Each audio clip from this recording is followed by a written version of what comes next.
Ya, Assalamualaikum warahmatullahi wabarakatuh. Nama saya Naya Sarwaya Mulia Putri dari Program Studi Manajemen S1 akan menjelaskan tentang pengalokasian dana.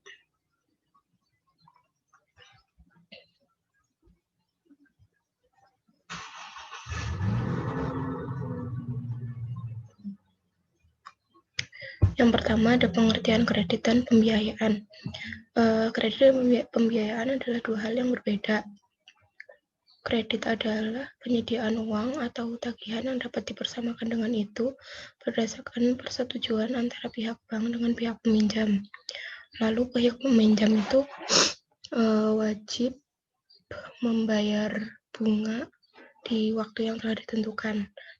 Sedangkan pembiayaan adalah penyediaan uang atau tagihan yang dapat dipersamakan dengan itu berdasarkan persetujuan antara pihak bank dengan pihak peminjam. Terus kalau pembiayaan itu mewajibkan pihak yang dibiayai mengembalikan uang atau tagihan tersebut dengan cara menerima imbalan atau bagi hasil.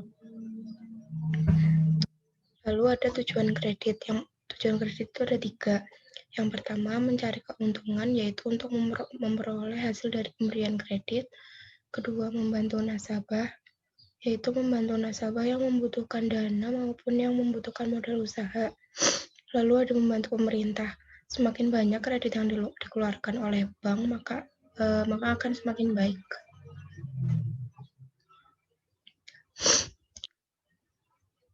Fungsi kredit ada 4, yaitu yang pertama, alat stabilitas ekonomi, yang kedua, meningkatkan kegairahan berusaha, karena pengusaha akan menjadi lebih semangat apabila mendapatkan uang atau tambahan modal. Ketiga, meningkatkan pemerataan pendapat, karena semakin banyak kredit yang dikeluarkan akan semakin baik, khususnya dalam bidang pendapatan. Lalu yang keempat ada meningkatkan hubungan internasional,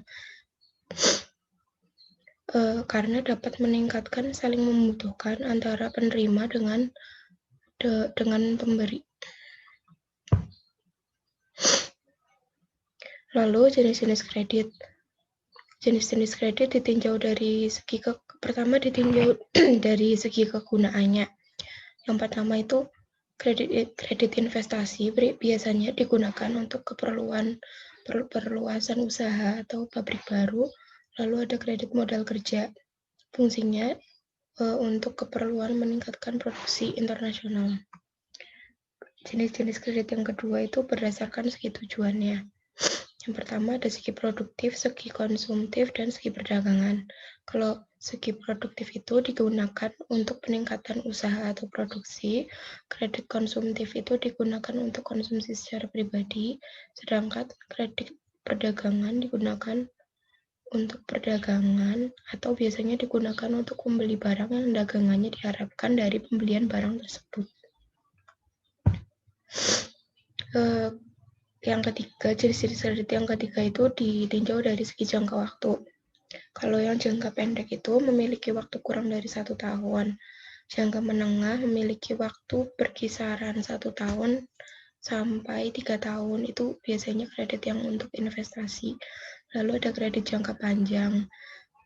Kredit yang ini tuh punya jangka waktu yang paling panjang selama 3-5 tahun.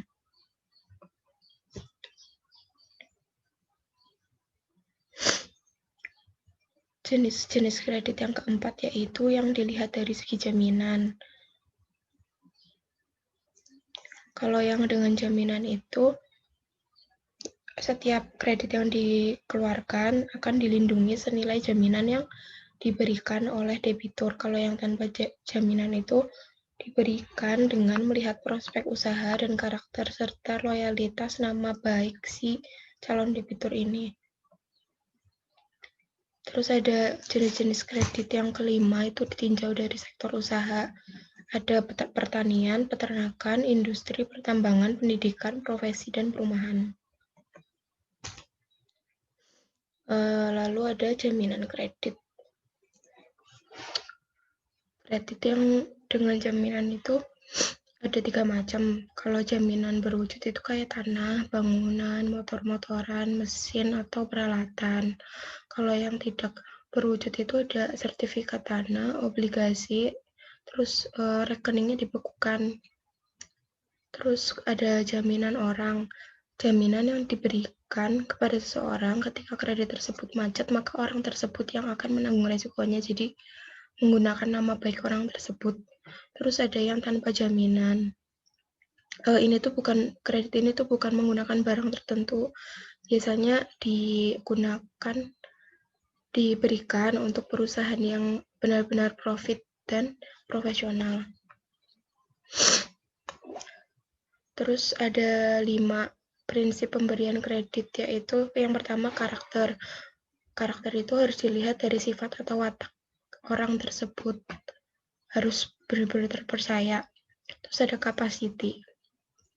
Capacity itu dilihat dari kemampuannya. Kalau kapital itu dilihat dari modal penggunaannya, efektif atau enggak.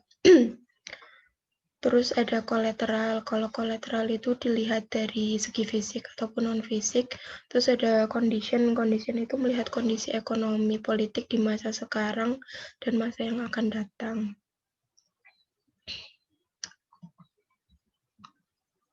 Lalu ada personality.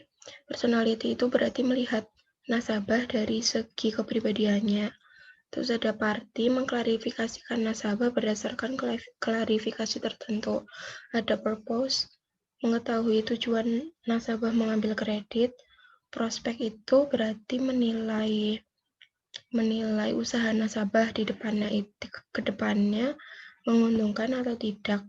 Lalu ada profitability. Ukuran bagaimana cara mengembalikan kredit yang telah diambil atau sumbernya dari mana aja. Terus ada protection atau perlindungan, yaitu melindungi bagaimana agar usaha dan jaminan selalu mendapatkan perlindungan. Lalu ada 7 aspek penting dalam penilaian kredit, namun di sini saya ringkas menjadi 3, yaitu yang pertama aspek yuridis, yaitu masalah legalitas badan usaha sama izin-izinnya. Yang kedua ada aspek pemasaran, yaitu kayak permintaan terhadap produk yang dihasilkan saat ini dan di masa ke depannya, terus bagaimana perkembangannya, bagaimana prospeknya.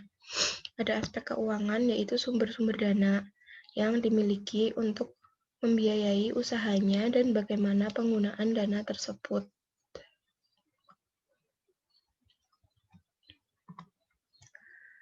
Lalu prosedur dalam pemberian kredit. Ada 9 prosedur, yaitu pengajuan berkas-berkas, penyelidikan berkas pinjaman, wawancara 1, on the spot, wawancara 2, keputusan kredit, penandatanganan akad kredit, realisasi kredit, penyaluran atau penarikan dana. Kredit juga memiliki kualitas, ada 5. Kalau yang lancar berarti itu 0. Terus kalau yang dalam perhatian khusus atau special mention itu berarti kisaran waktunya sekitaran 1-90 hari. Terus ada yang kurang lancar itu selama 91-120 hari. Terus ada yang diragukan 121-180 hari, dan ada yang macet yaitu lebih dari 180 hari. Lalu bisa diselesaikan kredit macet itu, bisa ada cara menyelesaikannya. Yang pertama itu yang dari pihak perbankan. Kalau pihak perbankan itu dalam melakukan analisisnya itu kurang teliti, sehingga apa yang seharusnya tidak terjadi itu tidak terprediksi di masa sebelumnya. Terus ada yang di pihak nasabah. Nah, kalau pihak nasabah itu berarti ada 2 kemungkinan, yaitu karena kesengajaan atau ketidaksengajaan.